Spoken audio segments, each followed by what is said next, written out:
Hello, I'm Edward Combs. I'm running for state representative. I'm a local boy here in Londonderry. I was in the marching band at Londonderry High School. I was a Boy Scout throughout all the years and obtained my Eagle Scout rank. I went on to college at Suffolk University, and now I'm getting my MBA at Southern New Hampshire University. I'm running because I'd like to see a progress of change in Concord. I'd like to hopefully lead the state in a good place, hopefully lead us for education, jobs, and help improve our transportation system. Hi, I'm Frank Amiro. I'm a former state rep from Londonderry. I didn't run in the last term because I took another position, and I don't like running for two positions at the same time. And in my last year, other reps and other people in the town of Londonderry have asked me to please run again. And I said, I'll look into it, and I did. And I want to thank everybody that voted for me in the primary. And I want to do what's right in the best interest of the citizens of Londonderry and the state of New Hampshire. Hi, I'm Betsy McKinney. I'm running for state representative. I've been a state representative for the last 28 years. I've lived in Londonderry for approximately long time. And I went to Londonderry schools, and I went to Bentley College. And I'm pretty much retired now, but I used to be an accountant, and I still do tax returns and that type of thing. Hi, I'm Lisa Whittemore. I'm currently serving on your budget committee in Londonderry, and I'm seeking the office of state representative. I've been in town since 1973. I moved into town and filed for office and registered to vote at the same time. Fortunately, I was elected to that first office, which is a nonpartisan New Hampshire Constitutional Convention. So I served in 1974 and 1984 in that position. The Constitutional Convention was set up in New Hampshire so that citizens like myself who did not have time to commit were able to serve. I went on to be a news reporter, serve on your school board, lobbied the State House for women's and children's issues, and am currently on your budget committee. Well, good morning. My name is Sherman Packard. I've been a resident of Londonderry for 39 years. I'm seeking my 12th term in the New Hampshire House of Representatives. I've been married for 45 years. I have a daughter and 3 great-grandchildren. I have served as chairman of the Transportation Committee for 12 years. I served as minority leader, Republican minority leader, for 2 terms when the Democrats controlled the State House. And I'm asking for your support to return to the State House once again.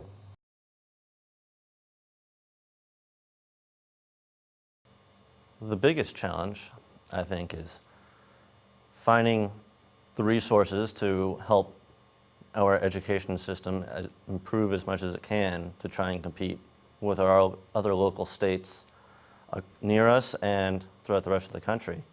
We need to have a good education system so that we can help bring the good, innovative jobs to New Hampshire, because the businesses want to see where the education is. They want to have their employees have a good place for their children to be brought up. And you can't do that if we can't improve our education system as much as possible with the right funding and with the right personnel. The biggest challenge facing the state of New Hampshire is the same challenge as other states. It's about employment and security and jobs. And when people say they're bringing jobs in and we're getting more jobs, it's a little fictitious because they're fast food jobs or 6 hours a week jobs. What we need is industry back in the state of New Hampshire, and industry will create all levels of jobs. And that's the best way to do it. And I'd rather we have a smokestack here than one in China, and that's how I look at it. Biggest challenge, I think, facing the state is to still keep the budget in line with our income. Revenues have been up. Well, revenues have been not up that much, and we had a bad winter. But there's going to be a lot of pressures to start spending again, and I think we have to keep the budget in line, especially We want to help small businesses and help the jobs in the state. And I think in order to do that, we should look at reducing some of the business profits tax and some of the taxes that have been risen over the last few years.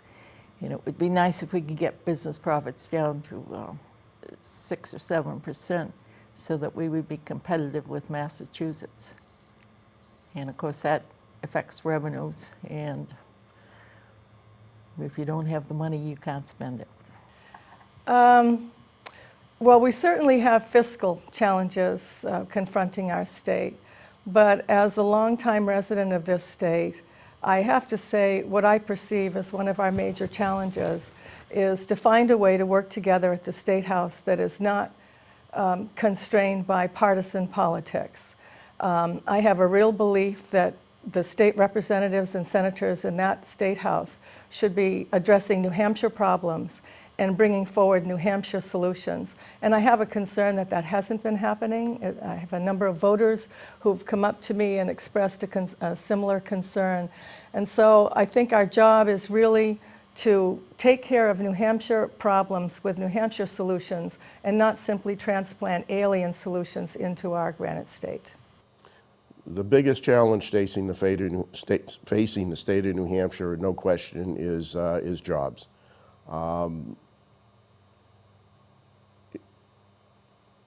The unemployment rate, even though it's fairly low, I think it's about 5.5%, is still unacceptable. And our focus on this coming legislative session, as the focus should be in Congress, is creating good-paying jobs where people can get off services that the state has to provide them so they can survive and be able to move forward with their lives in a good-paying job. That is definitely the key that we should be focusing on for the next 2 years and further down the road until we bring the unemployment rate down and everybody that wants a job has a job.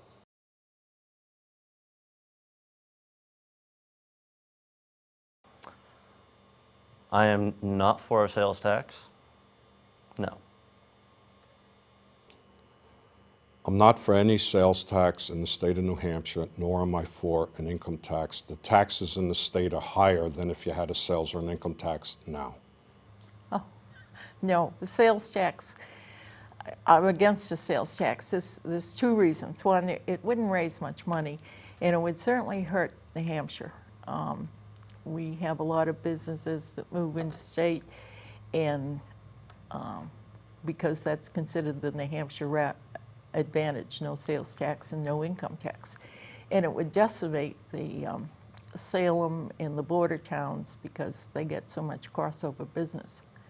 One of the reasons we reduced the cigarette tax was they were complaining that we weren't competitive with Massachusetts. So a sales tax is, it's not a positive situation for the state of New Hampshire, and I wouldn't vote for one. At this time, I do not have any voters who have come to me and encouraged me to move in this direction. I have voters who have approached me to say they wish we could move in terms of either an income tax or sales tax. But I think of all the alternatives, I think the sales tax has the least support. But from what I've heard from my community and my voters, this is not an option that they would support. I am absolutely against the sales tax. I've always been against the sales tax. I truly believe that if we were to instigate a sales tax in the state of New Hampshire, first of all, it would have to be fairly high to bring in any considerable revenue. And second of all, if we were to introduce a sales tax, even a lower one, there's no question in my mind that it would devastate the communities bordering the state, especially Massachusetts. I mean, we get a tremendous amount of influx of people coming up here to get away from the mass sales tax. You go into any mall, and especially in the southern part of New Hampshire, and half the cars in the mall or in those malls are people from Massachusetts buying products up here.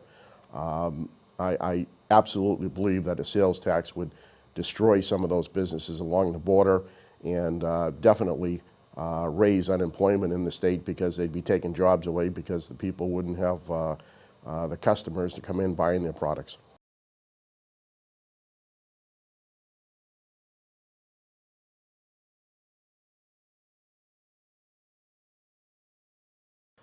My position on the lack of funding we receive from the state for our pensions and for our education system here in the town, I'm very much for it.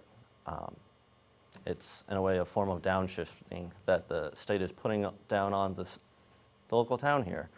And it's just going to raise our property taxes even greater. One of the studies done by a few professors at the Whittemore School of Business at UNH has stated that every $10 million would be another 6 cents on our thousand of assessed property value upon the local residents here in town. Or potentially here, it could be greater.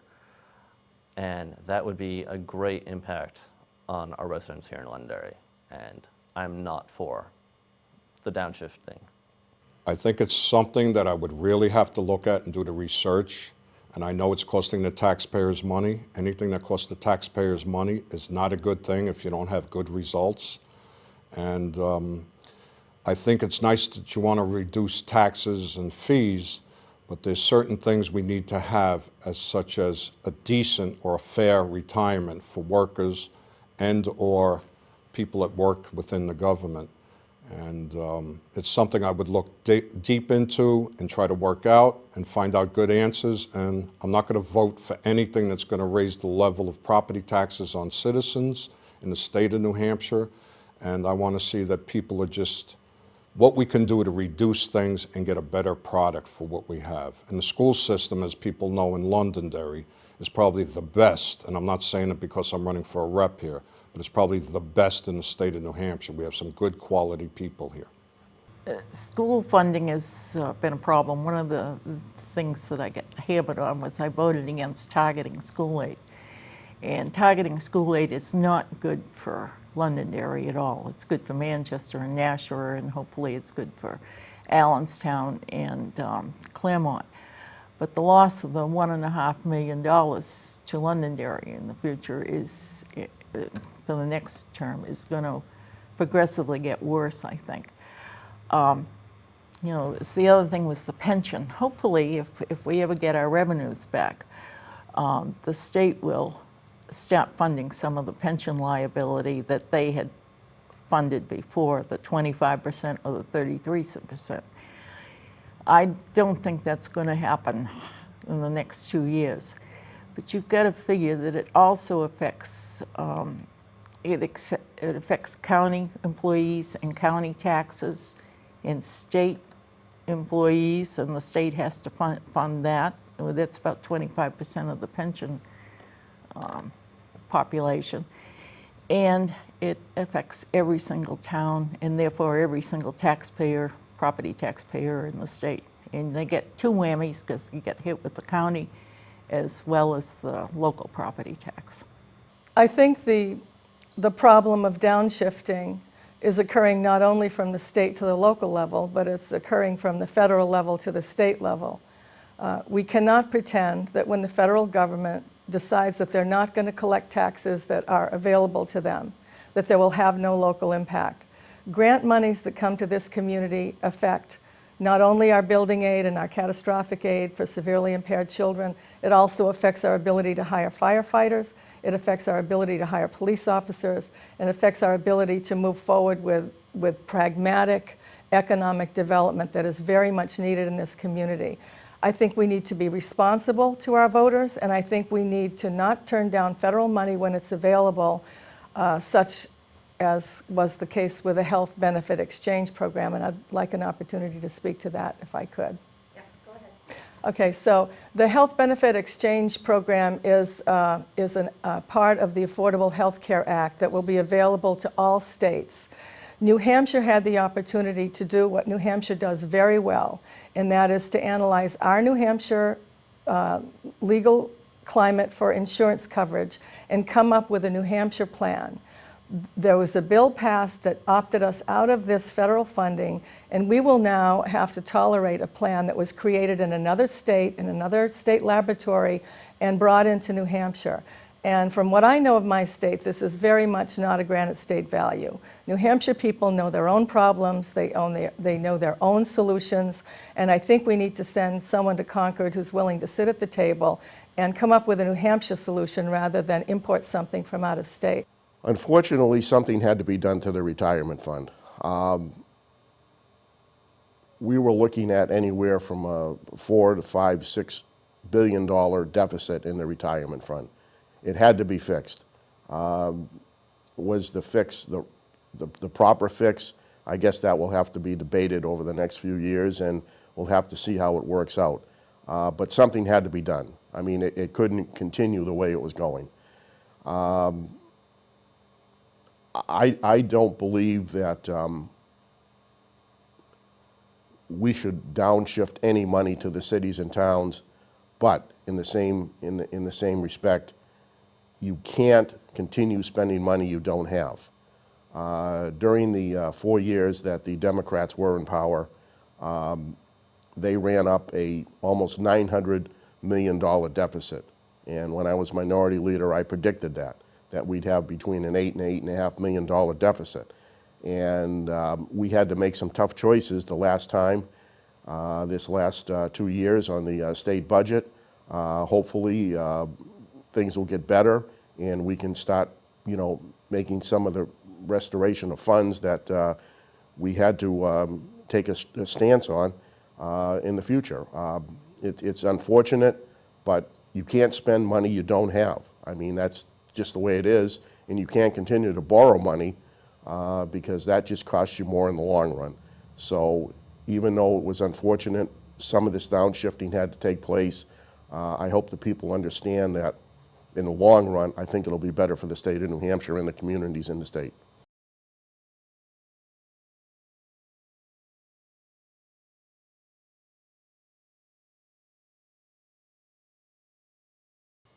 My position on the revenue and the expense side for the state budget. I believe that we need to keep our revenues up as much as possible, obviously, but we can't just cut to the budget so that we cut all services that help our local residents on a day-to-day. Everyone needs a little bit of help getting by from time to time, and there's more expenses as time goes on with our inflation as well. And we can't just be cutting the budget when there's no need for it, and we need to be able to also compete with our other local states for our services.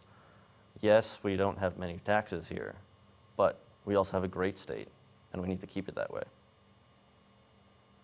Being a state rep, I'd have to see all the legislation and how it's presented. And sometimes when I was in, people say, "You're going to vote for this, Frank?" I said, "Sure."